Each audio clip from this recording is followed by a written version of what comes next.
अध्याय 11 राष्ट्रवादी आंदोलन उग्र राष्ट्रवाद का विकास 1905 से 1918। वर्षों के कालक्रम में देश में धीरे धीरे उग्र राष्ट्रवाद, जिसे गर्मपंथ भी कहते हैं, का विकास होता आ रहा था। यह 1905 के बंगाल विभाजन विरोधी आंदोलन में अभिव्यक्त हुआ। अपने आरंभिक काल में भारतीय राष्ट्रीय आंदोलन ने अधिकाधिक लोगों को विदेशी प्रभुत्व की बुराइयों तथा देशभक्ति की भावना विकसित करने की आवश्यकता के प्रति जागरूक बनाया था। उसने शिक्षित भारतीयों को आवश्यक राजनीतिक प्रशिक्षण दिया था। वास्तव में उसने जनता की भावना को ही बदल दिया था तथा देश में एक नए जीवन का संचार किया था। साथ ही साथ राष्ट्रवादियों की एक मांग मानने में ब्रिटिश सरकार की असफलता ने राजनीतिक चेतना प्राप्त लोगों में उस समय वर्चस्व प्राप्त नरमपंथी नेतृत्व के सिद्धांतों और विधियों के प्रति असंतोष पैदा कर दिया था। नरमपंथी राष्ट्रवादियों की मांगे मानने की जगह ब्रिटिश शासक उनकी हंसी उड़ाते और उन्हें नीची निगाहों से देखते थे। परिणाम स्वरूप सभाओं और प्रार्थना पत्रों, स्मरण पात्रों और विधायिकाओं में भाषणों की जगह और भी जोरदार राजनीतिक कार्रवाइयों और तरीकों की मांगे उठने लगी। ब्रिटिश शासन के सही चरित्र की पहचान। नरमपंथी राष्ट्रवादियों की राजनीति इस विश्वास पर आधारित थी कि ब्रिटिश शासन को अंदर से सुधारा जा सकता है, लेकिन राजनीतिक और आर्थिक प्रश्नों से संबंधित ज्ञान जब फैला, धीरे धीरे यह विश्वास टूट गया। इसके लिए काफी हद तक नरमपंथियों का आंदोलन स्वयं उत्तरदायी था। राष्ट्रवादी लेखकों और आंदोलनकारियों ने जनता की निर्धनता का दोषी ब्रिटिश शासन को ठहराया। राजनीतिक रूप से चेतन भारतीयों को विश्वास था कि ब्रिटिश शासन का उद्देश्य भारत का आर्थिक शोषण करना, अर्थात भारत की संपत्ति से इंग्लैंड को समृद्ध बनाना है। उन्हें महसूस हुआ कि जब तक भारतीयों द्वारा नियंत्रित और संचालित कोई सरकार ब्रिटिश साम्राज्यवाद की जगह नहीं ले लेती, आर्थिक क्षेत्र में भारत शायद ही कुछ प्रगति कर सके। राष्ट्रवादियों ने खासकर यह भी देखा कि भारत के उद्योग तब तक फल फूल नहीं सकते जब तक कि उन्हें सुरक्षा और प्रोत्साहन देने वाली कोई भारत की सरकार ना हो। भारत में 1896 और 1900 के बीच जो भयानक अकाल फूटे और जिनमें 90 लाख से ऊपर लोग मरे, वे जनता की दृष्टि में विदेशी शासन के आर्थिक दुष्परिणामों के जीते जागते प्रतीक थे। 1892 और 1905 के बीच घटित राजनीतिक घटनाओं ने भी राष्ट्रवादियों को निराश करके उन्हें और भी उग्र राजनीति के बारे में सोचने को बाध्य किया। 1892 का इंडियन काउंसिल एक्ट, जिसका वर्णन हम कर चुके हैं, घोर निराशा का कारण सिद्ध हुआ। दूसरी ओर जनता को जो थोड़े से राजनीतिक अधिकार प्राप्त थे, उन पर भी हमले किए गए। 1898 में एक कानून बनाया गया जिसमें विदेशी शासन के प्रति असंतोष की भावना फैलाने को अपराध घोषित किया गया। 1899 में कलकत्ता नगर निगम में भारतीय सदस्यों की संख्या घटा दी गई। 1904 में इंडियन ऑफिशियल सीक्रेट्स एक्ट बना, जिसने प्रेस की स्वतंत्रता को सीमित कर दिया। 1897 में नाटू भाइयों को बिना मुकदमा चलाए देश से बाहर कर दिया गया और उन पर लगाए गए आरोपों की जानकारी भी जनता को नहीं दी गई। उसी वर्ष लोकमान्य तिलक और दूसरे समाचार संपादकों को विदेशी सरकार के प्रति जनता को भड़काने के लिए लंबी लंबी जेल सजाएं दी गई। इन सब से जनता को लगा कि सरकार और भी अधिक राजनीतिक अधिकार देने के बजाय उन्हें मिले थोड़े से अधिकार भी छीन ले रही थी। लॉर्ड कर्जन के कांग्रेस विरोधी दृष्टिकोण ने अधिकाधिक लोगों को विश्वास दिलाया कि भारत में ब्रिटिश शासन के रहते राजनीतिक और आर्थिक प्रगति की आशा करना व्यर्थ है। यहाँ तक कि नरमपंथी नेता गोखले को भी शिकायत थी कि नौकरशाही खुलकर स्वार्थी और राष्ट्रीय आकांक्षाओं की शत्रु बनती जा रही है। सामाजिक सांस्कृतिक दृष्टिकोण से भी ब्रिटिश शासन अब प्रगतिशील नहीं रहा था। प्राथमिक और तकनीकी शिक्षा में कोई प्रगति नहीं हो रही थी। साथ ही अधिकारीगण उच्च शिक्षा के प्रति शंकित हो रहे थे और देश में उसके प्रसार में बाधा डालने की कोशिश तक कर रहे थे। 1904 के भारतीय विश्वविद्यालय कानून से राष्ट्रवादियों को लगा कि भारत के विश्वविद्यालयों पर और भी सख्त सरकारी नियंत्रण स्थापित करने तथा उच्च शिक्षा का प्रसार रोकने का प्रयास किया जा रहा है। इस तरह अधिकाधिक संख्या में भारतीयों को विश्वास होता जा रहा था कि देश की आर्थिक, राजनीतिक और सांस्कृतिक प्रगति के लिए स्वशासन आवश्यक है और राजनीतिक पराधीनता का मतलब भारतीय जनता के विकास का अवरुद्ध होना है। आत्मसम्मान और आत्मविश्वास का प्रसार। 19वीं सदी के अंत तक भारतीय राष्ट्रवादियों का आत्मविश्वास और आत्मसम्मान बहुत बढ़ चुका था। उन्हें अपना शासन तथा देश का विकास खुद कर सकने की अपनी क्षमता में विश्वास हो चुका था। तिलक, अरविंद घोष और बिपिन चंद्र पाल जैसे नेताओं ने राष्ट्रवादियों को आत्मविश्वास का संदेश दिया और उनसे आग्रह किया कि वे भारतीय जनता के चरित्र और क्षमताओं पर भरोसा करें। उन्होंने जनता को बतलाया कि उनकी दुर्दशा का हल उनके अपने हाथों में है और इसके लिए उन्हें निर्भय और बलवान होना चाहिए। स्वामी विवेकानंद कोई राजनीतिक नेता न थे, मगर यह संदेश उन्होंने बार बार दिया। उन्होंने घोषणा की, दुनिया में अगर कोई पाप है तो वह निर्बलता है। निर्बलता का त्याग करो। निर्बलता पाप है और निर्बलता मृत्यु है।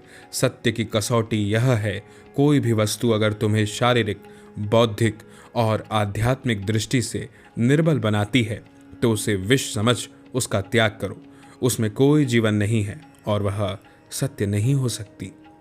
उन्होंने जनता से यह भी कहा कि वह अतीत के महिमा मंडन के भरोसे जीना छोड़े और मर्दों की तरह भविष्य का निर्माण करे। उन्होंने कहा, हे भगवान, हमारा यह देश अतीत के ऊपर अपनी शाश्वत निर्भरता से कब मुक्त होगा। आत्म प्रयास में इस विश्वास के कारण राष्ट्रीय आंदोलन का विस्तार करने की आकांक्षा भी जागी। यह विचार फैला कि राष्ट्रवाद के उद्देश्य को ऊंचे वर्गों के थोड़े से शिक्षित भारतीयों तक अब और सीमित नहीं रहना चाहिए। इसके बजाय जनता की राजनीतिक चेतना को उभारा जाना चाहिए। उदाहरण के लिए स्वामी विवेकानंद ने लिखा, भारत की एकमात्र आशा उसकी जनता है। ऊंचे वर्ग शारीरिक और नैतिक दृष्टि से मृतप्राय हैं।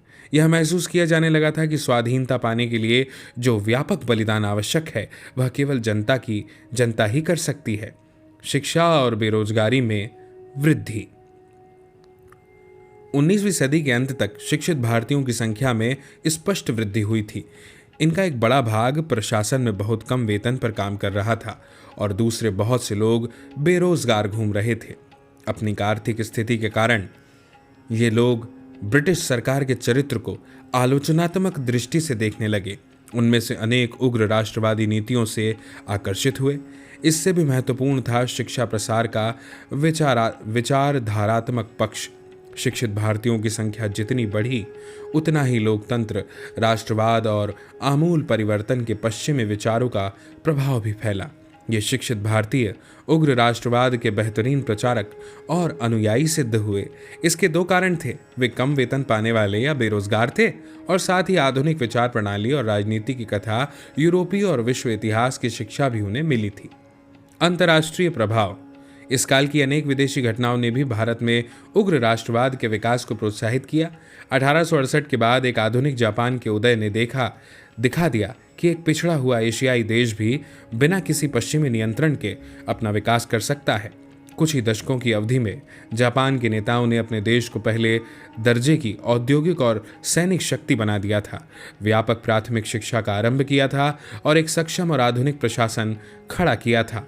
1896 में इथियोपिया के हाथों इटली की सेना तथा 1905 में जापान के हाथों रूस की हार ने यूरोपीय श्रेष्ठता के भ्रम को तोड़कर रख दिया। एशिया में हर जगह एक छोटे से एशियाई देश के हाथों यूरोप की सबसे बड़ी सैनिक शक्ति की पराजय की खबर को उत्साह के साथ सुना गया। 18 जून 1905 को कराची क्रॉनिकल नामक समाचार पत्र ने जनता की भावनाओं को इस प्रकार व्यक्त किया, जो कुछ एक एशियाई देश ने किया है वह दूसरे भी कर सकते हैं। अगर जापान रूस की धुनाई कर सकता है तो भारत भी उतनी ही आसानी से इंग्लैंड को धुन सकता है। आइए हम अंग्रेजों को समुद्र में फेंक दे और विश्व की महान शक्तियों के बीच जापान के बराबर अपना स्थान ग्रहण करें। आयरलैंड, रूस, मिस्र, तुर्की और जापान के क्रांतिकारी आंदोलनों तथा दक्षिण अफ्रीका के बोअर युद्ध ने भारतीयों को विश्वास दिला दिया कि अगर जनता एकजुट और बलिदान के लिए तैयार हो तो शक्तिशाली निरंकुश सरकारों को भी चुनौती दे सकती है। जिस बात की सबसे अधिक आवश्यकता थी वह थी देशभक्ति और आत्म बलिदान की भावना। उग्र राष्ट्रवादी विचार, संप्रदाय का अस्तित्व। राष्ट्रीय आंदोलन के लगभग आरंभ से ही उग्र राष्ट्रवाद का एक संप्रदाय देश में मौजूद था। इस संप्रदाय के प्रतिनिधि बंगाल में राजनारायण बोस और अश्विनी कुमार दत्त तथा महाराष्ट्र में विष्णु शास्त्री चिपलुनकर जैसे नेता थे। इस संप्रदाय के सबसे महत्वपूर्ण प्रतिनिधि बाल गंगाधर तिलक थे, जिन्हें आमतौर पर लोकमान्य तिलक कहते हैं। उनका जन्म 1856 में हुआ था। बम्बई विश्वविद्यालय से स्नातक परीक्षा उत्तीर्ण करने के बाद से ही उन्होंने पूरा जीवन देश सेवा के लिए समर्पित कर दिया। 1880 के बाद के दशक में उन्होंने न्यू इंग्लिश स्कूल की स्थापना में भाग लिया। यही स्कूल बाद में फर्ग्यूसन कॉलेज के नाम से प्रसिद्ध हुआ। उन्होंने अंग्रेजी में मराठा तथा मराठी में केसरी नामक पत्रों की स्थापना की। 1889 से वे केसरी का संपादन करने लगे और इस पत्र के पृष्ठों में वे राष्ट्रवाद का प्रचार करने लगे।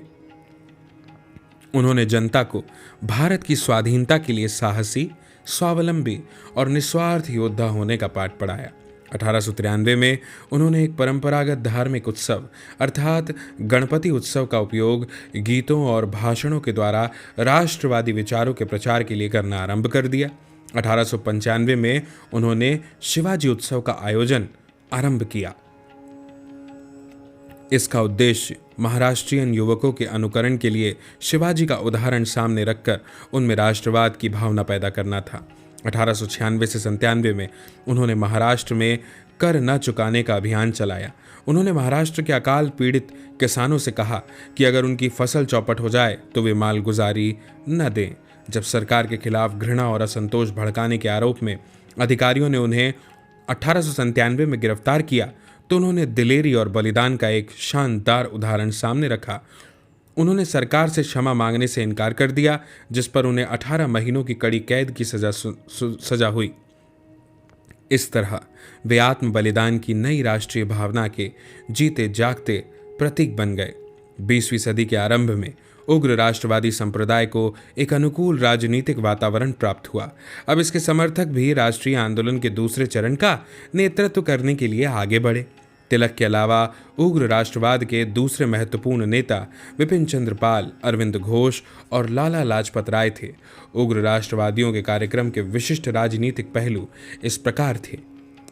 उनका मत था कि भारतीयों को मुक्ति स्वयं अपने प्रयासों से प्राप्त करनी होगी तथा उन्हें अपनी पतित स्थिति से उबरने के प्रयत्न करने होंगे। उन्होंने घोषणा की कि इस कार्य के लिए बड़े बड़े बलिदान करने होंगे और तकलीफें सहनी होंगी। उनके भाषण, लेख और राजनीतिक कार्य दिलेरी और आत्मविश्वास से भरपूर थे और अपने देश की भलाई के लिए किसी भी व्यक्तिगत बलिदान को कम समझते थे। भारत अंग्रेजों के कृपापूर्ण मार्गदर्शन और नियंत्रण में प्रगति कर सकता है, इसे मानने से उन्होंने इनकार कर दिया। वे विदेशी शासन से दिल से नफरत करते थे और उन्होंने स्पष्ट शब्दों में घोषणा की कि राष्ट्रीय आंदोलन का लक्ष्य स्वराज्य या स्वाधीनता है। उन्हें जनता की शक्ति में असीम विश्वास था और उनकी योजना जनता की कार्रवाई के द्वारा स्वराज्य प्राप्त करने की थी। इसलिए उन्होंने जनता के बीच राजनीतिक कार्य पर और जनता की सीधी राजनीतिक कार्रवाई पर जोर दिया। प्रशिक्षित नेतृत्व। 1905 तक भारत में ऐसे अनेक नेता थे जो राजनीतिक आंदोलनों के मार्गदर्शन तथा राजनीतिक संघर्षों के नेतृत्व संबंधी बहुमूल्य अनुभव प्राप्त कर चुके थे। राजनीतिक कार्यकर्ताओं की एक प्रशिक्षित टुकड़ी के बिना राष्ट्रीय आंदोलन को एक उच्चतर राजनीतिक स्तर तक ले जाना बहुत कठिन होता। बंगाल का विभाजन, बंग भंग। इस तरह 1905 में जब बंगाल को 2 टुकड़ों में बांट दिया गया, तब तक उग्र राष्ट्रवाद की उदय की परिस्थितियां विकसित हो चुकी थी। इसी के साथ भारत के राष्ट्रीय आंदोलन का दूसरा चरण आरंभ हो गया था। 20 जुलाई 1905 को लॉर्ड कर्जन ने एक आज्ञा जारी करके बंगाल को 2 भागों में बांट दिया। पहले भाग में पूर्वी बंगाल और असम थे और उसकी आबादी 3.1 करोड़ थी, जबकि दूसरे भाग में शेष बंगाल था और उसकी जनसंख्या 5.4 करोड़ थी, जिसमें 1.8 करोड़ बंगाली और 3.6 करोड़ बिहारी और उड़िया थे। तर्क ये दिया गया था कि बंगाल का प्रांत इतना बड़ा था कि एक प्रांतीय सरकार के लिए उसका प्रशासन चला सकना असंभव था। लेकिन जिन अधिकारियों ने यह योजना तैयार की, उनके दूसरे राजनीतिक उद्देश्य भी थे। बंगाल तब भारतीय राष्ट्र विवाद का केंद्र माना जाता था और इस कदम के द्वारा अधिकारीगण बंगाल में राष्ट्रवाद के प्रसार को रोकना चाहते थे। भारत सरकार के गृह सचिव रिस्ले ने 6 दिसंबर 1904 को एक आधिकारिक टिप्पणी में लिखा, एकजुट बंगाल अपने आप में एक शक्ति है। बंगाल और विभाजित हो तो सभी भागों की दिशाएं अलग अलग होंगी। यही बात कांग्रेस के नेता महसूस करते हैं। उनकी आकांक्षाएं पूरी तरह सही है और इस योजना का महत्व इसी में है। हमारा एक उद्देश्य हमारे शासन के विरोधियों को तोड़ना और इस प्रकार उन्हें कमजोर करना है। भारतीय राष्ट्रीय कांग्रेस और बंगाल के राष्ट्रवादियों ने विभाजन का जमकर विरोध किया। बंगाल के भीतर भी जमींदार, व्यापारी, वकील, छात्र, नगरों के गरीब लोग और स्त्रियां तक समाज के विभिन्न वर्ग अपने प्रांत के विभाजन के विरोध में स्वतः स्फूर्त ढंग से उठ खड़े हुए।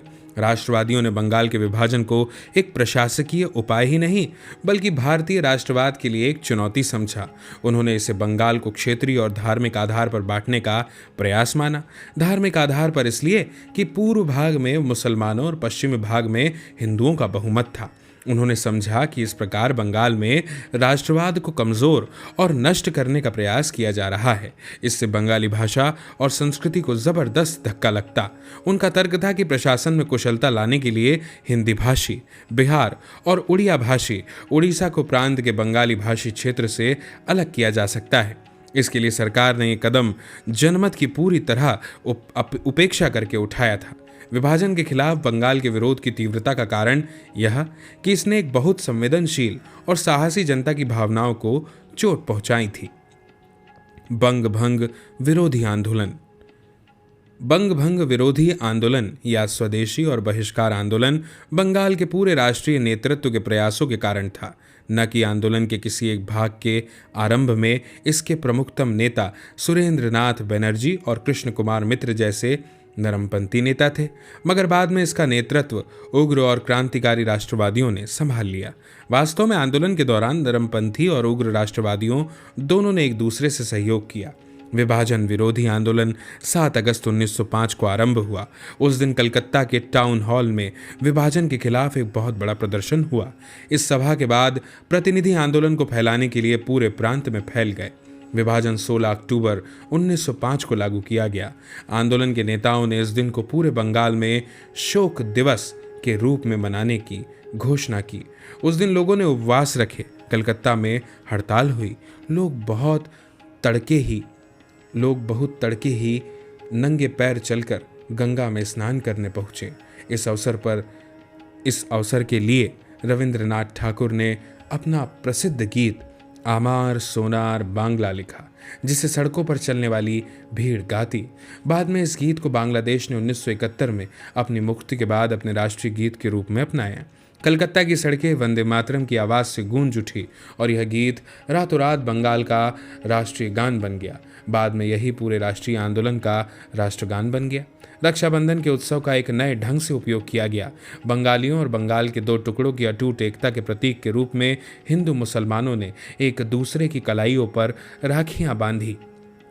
दोपहर को एक बहुत बड़ा प्रदर्शन किया और वयोवृद्ध नेता आनंद मोहन बोस ने बंगाल की अटूट एकता जतलाने के लिए फेडरेशन हॉल की बुनियाद रखी। इस अवसर पर उन्होंने 50,000 लोगों की सभा को संबोधित किया। स्वदेशी और बहिष्कार। बंगाल के नेताओं को लगा कि केवल प्रदर्शनों, सार्वजनिक सभाओं और प्रस्तावों से शासकों पर बहुत ज्यादा प्रभाव पड़ने वाला नहीं है। इसके लिए और भी सकारात्मक उपाय करने होंगे जिनसे जनता की भावनाओं की तीव्रता का अच्छी तरह पता चले। इसका परिणाम था स्वदेशी और बहिष्कार। पूरे बंगाल में जनसभाएं की गई जिनमें स्वदेशी अर्थात भारतीय वस्तुओं का उपयोग तथा ब्रिटिश वस्तुओं के बहिष्कार का निर्णय किया गया और शपथ ली गई। अनेक जगहों पर विदेशी कपड़ों की होली जलाई गई और विदेशी कपड़े बेचने वाली दुकानों पर धरने दिए गए। स्वदेशी आंदोलनों को व्यापक सफलता मिली। सुरेंद्रनाथ बनर्जी के अनुसार स्वदेशीवाद जब शक्तिमान था तब उसने हमारे सामाजिक व पारिवारिक जीवन के पूरे ताने बाने को प्रभावित किया। अगर विवाहों में ऐसी स्वदेशी वस्तुएं उपहार में दी जाती जिनके समान वस्तुएं देश में बन सकती हों तो वे लौटा दी जाती थी।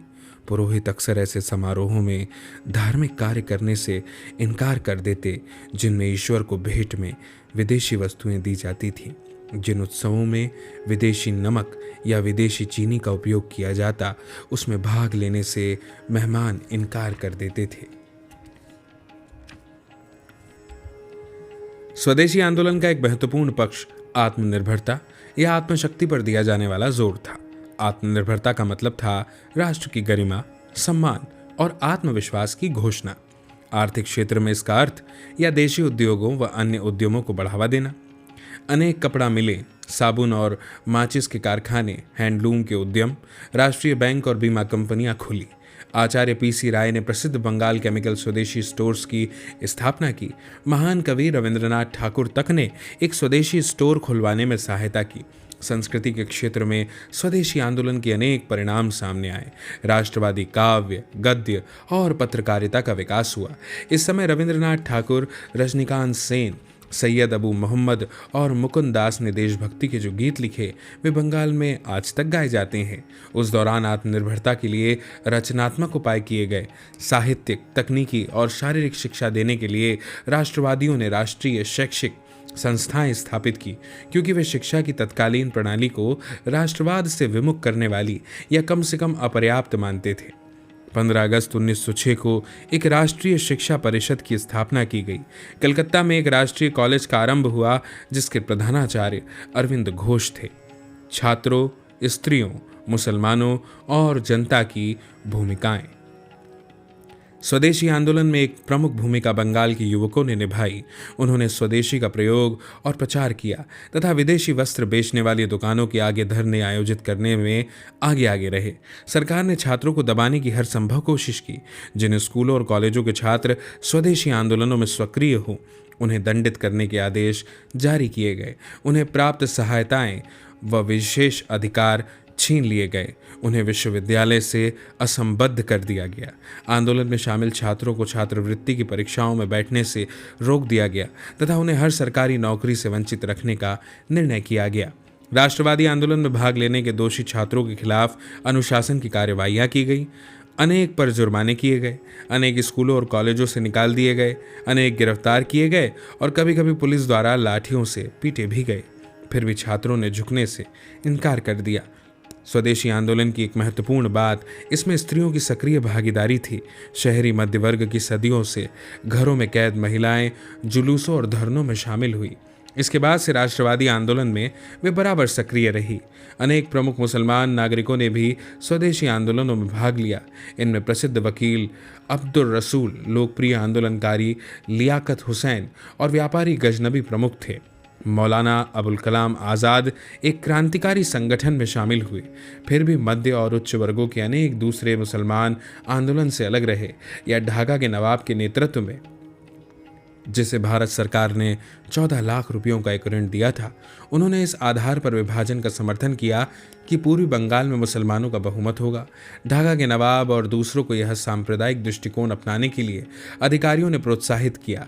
ढाका में भाषण देते हुए लॉर्ड कर्जन ने कहा कि बंगाल के विभाजन का एक कारण था कि पूर्वी बंगाल के मुसलमानों में ऐसी एकता स्थापित की जाए कि पुराने मुसलमान सूबेदार और सम्राटों के समय से देखने को नहीं मिली है।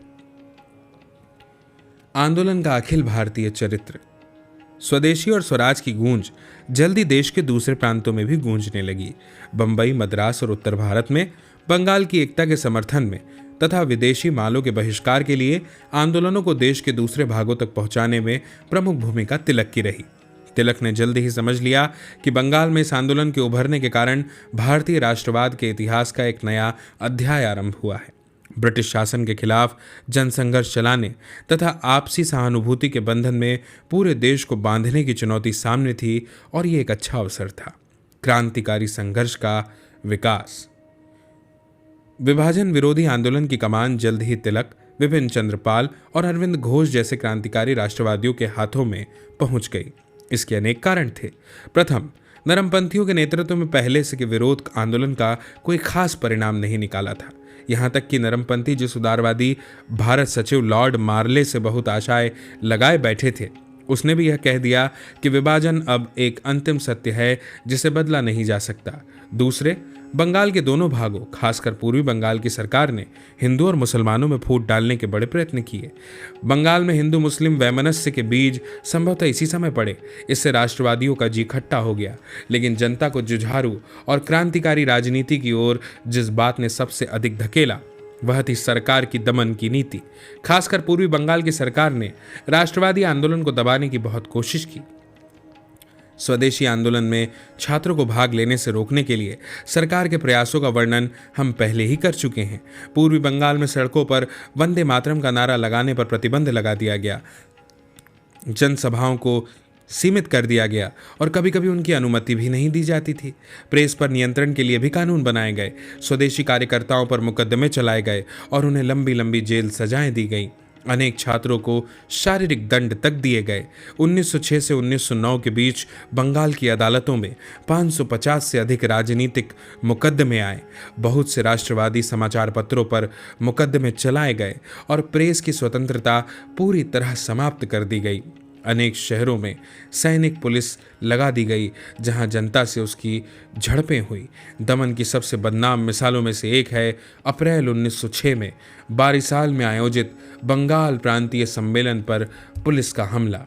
अनेक युवक स्वयंसेवकों को बुरी तरह पीटा गया और सम्मेलन को जबरदस्ती भंग कर दिया गया। दिसंबर 1908 में बंगाल के 9 नेताओं को देश बाहर कर दिया गया। इनमें आदरणीय नेता कृष्ण कुमार मित्र और अश्विनी कुमार दत्त भी थे। इसके पहले 1907 में पंजाब के नहरी इलाकों में हुए दंगों के बाद लाला लाजपत राय और सरदार अजीत सिंह देश बाहर कर दिए गए थे। 1908 में महान नेता तिलक को दोबारा गिरफ्तार करके 6 वर्ष की जेल की वहशियाना सजा दी गई। मद्रास में चिदम्बरम पिल्लई और आंध्र में हरि सर्वोत्तम राव तथा दूसरे लोग बंदी बनाए गए। जब उग्र राष्ट्रवादियों ने मोर्चा संभाला तो उन्होंने स्वदेशी और बहिष्कार के अलावा निष्क्रिय प्रतिरोध का आह्वान भी किया। उन्होंने जनता से आग्रह किया कि वह सरकार के साथ सहयोग न करे और सरकारी सेवाओं, अदालतों और सरकारी स्कूल कॉलेजों, नगरपालिकाओं और विधानमंडलों का बहिष्कार करे। अर्थात अरविंद घोष के शब्दों में, वर्तमान परिस्थितियों में प्रशासन चला सकना असंभव बना दे। उग्र राष्ट्रवादियों ने स्वदेशी और विभाजन विरोधी आंदोलन को जन आंदोलन बनाने की कोशिश की और विदेशी शासन से मुक्ति का नारा दिया। अरविंद घोष ने खुलकर घोषणा की कि राजनीतिक स्वतंत्रता किसी भी राष्ट्र की प्राणवायु है। इस तरह बंगाल के विभाजन का प्रश्न गौण हो गया और भारत की स्वतंत्रता का प्रश्न भारतीय राजनीति का केंद्रीय प्रश्न बन गया। क्रांतिकारी राष्ट्रवादियों ने आत्म बलिदान का आह्वान भी किया कि इसके बिना कोई भी महान उद्देश्य प्राप्त नहीं किया जा सकता। फिर भी यह बात याद रखनी चाहिए कि क्रांतिकारी राष्ट्रवादी भी जनता को सकारात्मक नेतृत्व देने में असफल रहे। वे आंदोलन चलाने के लिए आवश्यक कुशल नेतृत्व और संगठन नहीं दे सके। उन्होंने जनता को जागृत तो कर दिया, मगर यह नहीं समझ सके कि जनता की इस नई नई निकली शक्ति का उपयोग कैसे करे या राजनीतिक संघर्ष के नए रूप क्या हों। निष्क्रिय प्रतिरोध और असहयोग विचार मात्र बनकर रह गए। वे देश की वास्तविक जनता अर्थात किसानों तक पहुंचने में भी असफल रहे। उनका आंदोलन नगरों के निम्न और मध्य वर्गों तथा जमींदारों तक सीमित रहा। 1908 के अंत तक उनकी राजनीति एक बंद गली में समा चुकी थी। फलस्वरूप उन्हें दबाने में सरकार काफी हद तक सफल रही। उनका आंदोलन उनके प्रमुख नेता तिलक की गिरफ्तारी तथा विपिन चंद्र पाल और अरविंद घोष द्वारा सक्रिय राजनीति से संन्यास का धक्का नहीं झेल सका, लेकिन राष्ट्रवादी भावनाओं का उभार दब न सका। जनता सदियों पुरानी नींद से जाग चुकी थी और राजनीति में निर्भीक तथा दिलेर रवैया अपनाना सीख चुकी थी। उसने आत्मविश्वास और आत्मनिर्भरता का पाठ पढ़ लिया था और जनता की लामबंदी तथा राजनीतिक कार्रवाई के नए रूपों को समझ लिया था। अब उसे एक नया आंदोलन उभरने की प्रतीक्षा थी। इसके अलावा अपने अनुभव से जनता ने कीमती सबक सीखे। गांधी जी ने बाद में लिखा था कि विभाजन के बाद जनता ने समझ लिया कि प्रार्थना पत्रों के पीछे कुछ शक्ति भी होनी चाहिए और यह कि उसे कष्ट उठाने में समर्थ बनना चाहिए। वास्तव में विभाजन विरोधी आंदोलन के कारण भारतीय राष्ट्रवाद में एक महान और क्रांतिकारी परिवर्तन आया। बाद के राष्ट्रीय आंदोलन ने इस पूंजी का खूब उपयोग किया। क्रांतिकारी राष्ट्रवाद का विकास। सरकार का दमन और साथ में जनता को कुशल नेतृत्व देने में नेताओं की असफलता के कारण उपजी कुंठा जैसी बातों ने क्रांतिकारी संघर्ष को जन्म दिया। बंगाल के युवकों ने देखा कि शांतिपूर्ण प्रतिरोध और राजनीतिक कार्रवाई के सारे रास्ते बंद हैं। हताश होकर उन्होंने व्यक्तिगत बहादुरी के कार्यों और बम की राजनीति का सहारा लिया। अब उन्हें यह भरोसा नहीं रहा था कि निष्क्रिय प्रतिरोध से राष्ट्रवादी उद्देश्यों को प्राप्त किया जा सकता है। जैसा कि बारिसाल सम्मेलन के बाद समाचार पत्र युगांतर ने 22 अप्रैल 1906 को लिखा, समस्या का समाधान जनता के अपने हाथों में है। उत्पीड़न के इस अभिशाप को रोकने के लिए भारत के 30 करोड़ लोगों को अपने 60 करोड़ हाथ ऊपर उठाने होंगे। ताकत का सामना ताकत से करना होगा। लेकिन इन क्रांतिकारी युवकों ने जनक्रांति लाने की कोई कोशिश नहीं की। इसके बजाय उन्होंने आयरलैंड के आतंकवादियों और रूसी ध्वंसवादियों की विधियां अपनाने का फैसला किया, यानी कि अलोकप्रिय अधिकारियों का वध किया जाए। इस सिलसिले का आरंभ 1897 में ही हो चुका था, जब चापेकर भाइयों ने पूना में 2 बदनाम ब्रिटिश अधिकारियों का वध कर डाला था। 1904 में विनायक दामोदर सावरकर ने अभिनव भारत नाम से क्रांतिकारियों का एक गुप्त संगठन बनाया था। 1905 के बाद अनेक समाचार पत्र क्रांतिकारी संघर्ष की पैरवी करने लगे थे। इनमें बंगाल की संध्या और युगांतर तथा महाराष्ट्र के काल सबसे प्रमुख थे। दिसंबर 1907 में बंगाल के लेफ्टिनेंट गवर्नर को जान से मारने की कोशिश की गई। अप्रैल 1908 में खुदीराम बोस तथा प्रफुल्ल चाकी ने मुजफ्फरपुर में एक बग्घी पर बम फेंका, जिसमें वे समझते थे कि बदनाम जज किंग्सफोर्ड बैठा है। बाद में प्रफुल्ल चाकी ने गिरफ्तारी से बचने के लिए खुद को गोली मार ली, जबकि खुदीराम बोस पर मुकदमा चलाकर उसको फांसी दे दी गई। क्रांतिकारी आंदोलन अब आरंभ हो चुका था। क्रांतिकारी युवकों की अनेक गुप्त संस्थाएं अब बन गई। इसमें सबसे प्रमुख थी अनुशीलन समिति, जिसके ढाका खंड की ही अकेली 500 शाखाएं थीं। क्रांतिकारी समितियां जल्द ही देश के दूसरे भागों में भी सक्रिय हो उठी। उनका हौसला इतना बढ़ चुका था कि जब वायसरॉय लॉर्ड हार्डिंग्स दिल्ली में एक सरकारी जुलूस में हाथी पर बैठा था, तब उस पर भी उन्होंने बम फेंका। इस हमले में वायसरॉय घायल हो गया। क्रांतिकारियों ने अपनी गतिविधियों को केंद्र विदेशों में भी खोले। इसकी पहल लंदन में श्यामजी कृष्ण वर्मा, विनायक दामोदर सावरकर और हरदयाल ने की, जबकि यूरोप में उनके प्रमुख नेता मादाम भीकाजी कामा और अजीत सिंह थे। क्रांतिकारी आंदोलन भी धीरे धीरे ठंडा पड़ गया। वास्तव में एक राजनीतिक अस्त्र के रूप में क्रांतिकारियों की असफलता निश्चित थी। इसने जनता को गतिमान नहीं बनाया और वास्तव में जनता में इसका कोई आधार न था। लेकिन भारत में राष्ट्रवाद के विकास में क्रांतिकारियों का बहुमूल्य योगदान रहा है। जैसा कि एक इतिहासकार ने कहा है, उन्होंने हमें अपने मनुजत्व पर गर्व करना फिर से सिखाया। हालांकि राजनीतिक रूप से चेतन अधिकांश लोग क्रांतिकारी राजनीतिक दृष्टिकोण से सहमत न थे, फिर भी ये क्रांतिकारी अपनी वीरता के कारण अपने देशवासियों में बेहद लोकप्रिय हुए। भारतीय राष्ट्रीय कांग्रेस 1905 से 1914। बंग विरोधी आंदोलन ने भारतीय राष्ट्रीय कांग्रेस पर एक गहरा प्रभाव छोड़ा। विभाजन का विरोध करने के लिए राष्ट्रीय कांग्रेस के सभी भाग एक हो गए। 1905 के कांग्रेस अधिवेशन में कांग्रेस अध्यक्ष गोखले ने विभाजन की और कर्जन के प्रतिक्रियावादी शासन की खुलकर निंदा की। राष्ट्रीय कांग्रेस ने बंगाल के स्वदेशी और बहिष्कार आंदोलन का भी समर्थन किया। नरमपंथी व गरमपंथी राष्ट्रवादियों के बीच जमकर सार्वजनिक बहसें हुई और मतभेद उभरे। गरमपंथी कार्यकर्ताओं ने स्वदेशी और बहिष्कार आंदोलन को बंगाल से बाहर भी देश में फैलाया तथा औपनिवेशिक सरकार के साथ वे किसी भी रूप में जुड़ने का बहिष्कार करना चाहते थे। नरमपंथी बहिष्कार को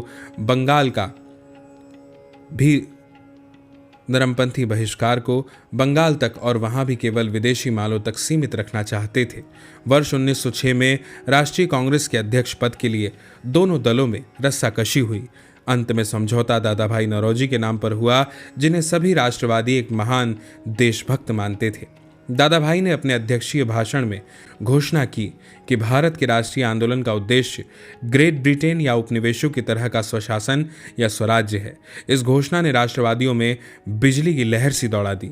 लेकिन राष्ट्रवादी आंदोलन के दोनों भागों के मतभेदों को बहुत समय तक दबाकर नहीं रखा जा सका। अनेक नरमपंथी राष्ट्रवादी घटनाओं के साथ तालमेल बिठाकर नहीं चल सके।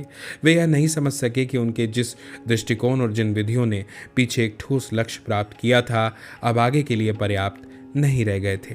वे राष्ट्रीय आंदोलन के नए चरण तक नहीं पहुंच सके। दूसरी ओर उग्र राष्ट्रवादियों को रोका जाना पसंद न था। अंत में दिसंबर 1907 में सूरत अधिवेशन में राष्ट्रीय कांग्रेस के दो टुकड़े हो गए।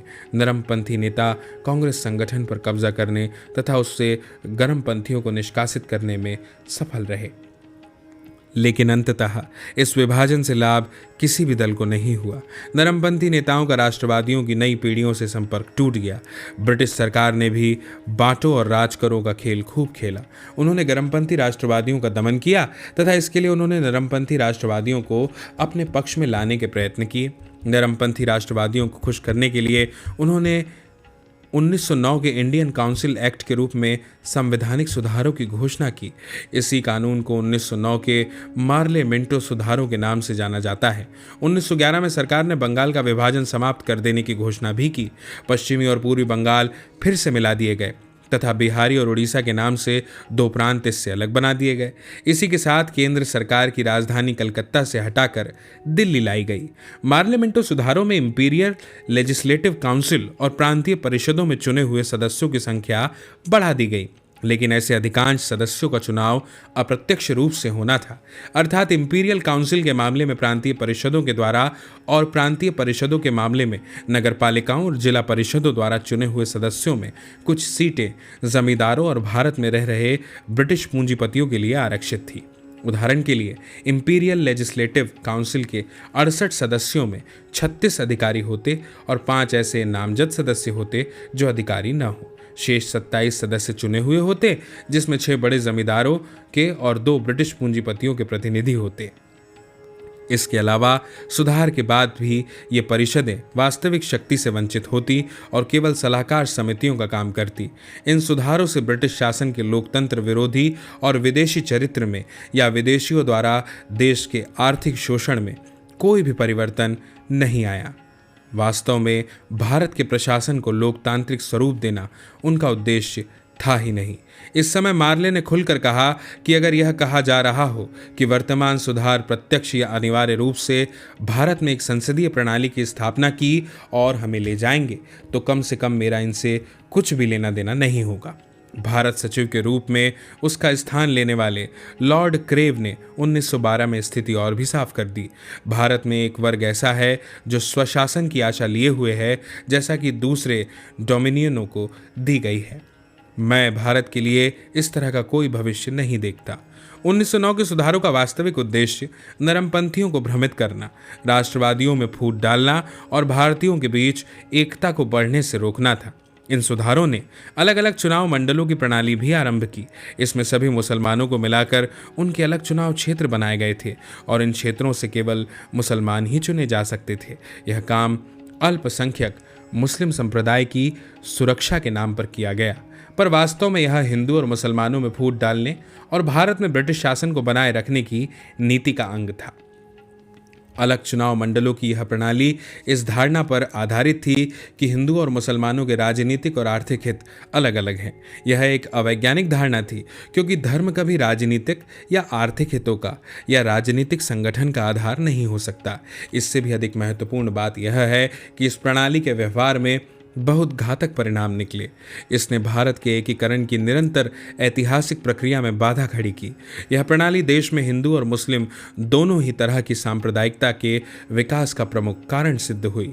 मध्यवर्गीय मुसलमानों के शैक्षिक और आर्थिक पिछड़ेपन को दूर करने तथा इस प्रकार उनको भारतीय राष्ट्रवाद की मुख्य धारा में शामिल करने के बजाय अलग अलग चुनाव मंडलों की इस प्रणाली ने विकसित होते हुए राष्ट्रवादी आंदोलन से अनेक अलगाव को और स्थायी बनाया। इससे अलगाववादी प्रवृत्तियों को बढ़ावा मिला। इसने हिंदू मुसलमान सभी भारतीयों को साझी आर्थिक राजनीतिक समस्याओं पर ध्यान केंद्रित करने से लोगों को रोका। नरमपंथी राष्ट्रवादियों ने मार्लियामेंटो सुधारों को पूरा समर्थन नहीं दिया। जल्दी उन्हें लगने लगा कि इन सुधारों से बहुत अधिक कुछ प्राप्त नहीं हुआ है। फिर भी सुधारों को लागू कराने के लिए उन्होंने सरकार से सहयोग का निर्णय किया। सरकार से यह सहयोग और उग्र राष्ट्रवादियों के कार्यक्रम का विरोध उनके लिए बहुत महंगा सिद्ध हुआ। धीरे धीरे जनता में उनकी प्रतिष्ठा और समर्थन कम होते गए और वे एक मामूली से राजनीतिक समूह बनकर रह गए। सांप्रदायवाद का विकास। 19वीं सदी के अंत तक राष्ट्रवाद के उदय के साथ साथ सांप्रदायवाद ने भी सिर उठाया और इसके कारण भारतीय जनता और राष्ट्रीय आंदोलन की एकता के लिए सबसे बड़ा खतरा पैदा हुआ। इसके पहले कि हम संप्रदाय के उदय और विकास का वर्णन करें, इस शब्द की परिभाषा जान लेना उचित होगा। संप्रदायवाद मूल रूप से एक विचारधारा है। सांप्रदायिक दंगे इस विचारधारा के अनेक परिणामों में से केवल एक परिणाम है। संप्रदायवाद इस विश्वास का नाम है कि चूंकि कुछ लोग किसी एक विशेष धर्म को मानते हैं, इसलिए उनके पार्थिव अर्थात सामाजिक, राजनीतिक और आर्थिक हित भी समान होते हैं। यह इस विश्वास का नाम है कि भारत में हिंदू, मुसलमान, सिख और ईसाई अलग अलग और विशिष्ट समुदाय हैं, कि किसी धर्म के मानने वालों के धार्मिक हित ही नहीं बल्कि पार्थिव हित भी समान होते हैं, कि भारतीय राष्ट्र नाम की कोई वस्तु न है और न हो सकती है, बल्कि इसके बजाय यहाँ केवल हिंदू राष्ट्र, मुस्लिम राष्ट्र आदि हैं। भारत उपरोक्त कारण से धार्मिक समुदाय का एक महासंघ मात्र है। संप्रदायवाद में यह दूसरी धारणा भी निहित है कि किसी धर्म के अनुयायियों के सामाजिक, सांस्कृतिक, आर्थिक और राजनीतिक हित किसी दूसरे धर्म के मानने वालों के हितों से भिन्न होते हैं। संप्रदायवाद का तीसरा चरण तब आरंभ होता है जब विभिन्न धर्मों के अनुयायियों या विभिन्न धार्मिक समुदायों के हितों को परस्पर विरोधी और शत्रुतापूर्ण समझा जाने लगता है। इस चरण में संप्रदायवादी ये दावा करते हैं कि हिंदू और मुसलमानों के पार्थिव हित समान नहीं हो सकते और उनके पार्थिव हितों का एक दूसरे से टकराना निश्चित है। यह बात सही नहीं है कि संप्रदायवाद मध्यकाल का अवशेष है या तब से चला आ रहा है। हालांकि धर्म लोगों के जीवन का एक महत्वपूर्ण अंग रहा है और धर्म को लेकर कभी कभी वे झगड़ते भी रहे हैं। फिर भी 1870 के दशक के पहले तक शायद ही किसी सांप्रदायिक विचारधारा और सांप्रदायिक राजनीति का अस्तित्व रहा हो। संप्रदायवाद एक आधुनिक प्रवृत्ति है। इसकी जड़ें आधुनिक औपनिवेशिक, सामाजिक, आर्थिक और राजनीतिक संरचना में निहित है। संप्रदायवाद का उदय जनता और उसकी भागीदारी पर आधारित एक नई आधुनिक राजनीति का परिणाम है। इसके कारण जनता से व्यापक संबंध बनाने और उसकी आस्था जीतने तथा नई पहचान कायम करने की आवश्यकता उत्पन्न हुई। यह प्रक्रिया अनिवार्यतः कठिन, धीमी और जटिल रही। इस प्रक्रिया के लिए राष्ट्र, वर्ग और सांस्कृतिक भाषाई पहचानों के आधुनिक विचारों का उदय और प्रसार आवश्यक था। नई और अपरिचित होने के कारण ये नई पहचानें भी धीमे धीमे और उतार चढ़ाव के साथ विकसित हुई। अक्सर लोग नई वास्तविकता को समझने, व्यापक संबंध बनाने और नई पहचानें कायम करने के लिए जाति, स्थान, पंथ और धर्म की पुरानी परिचित पहचानों का उपयोग करते रहे। ऐसी पूरी दुनिया में हुआ, लेकिन धीरे धीरे राष्ट्र, जातीयता और वर्ग की नई, आधुनिक और ऐतिहासिक रूप से आवश्यक पहचानें स्थापित हुई हैं। दुर्भाग्य से भारत में अनेक दशकों के बाद भी यह प्रक्रिया अभी तक अधूरी है, क्योंकि जैसा कि कहा जा चुका है, भारत पिछले 150 वर्षों से भी अधिक समय से एक निर्माणाधीन राष्ट्र ही बना रहा है। खासकर धार्मिक चेतना देश के कुछ भागों और जनता के कुछ वर्गों में सांप्रदायिक चेतना बनकर रह गई है। प्रश्न यह है कि ऐसा क्यों हुआ? आधुनिक राजनीतिक चेतना खास तौर पर मुसलमानों में देर से विकसित हुई।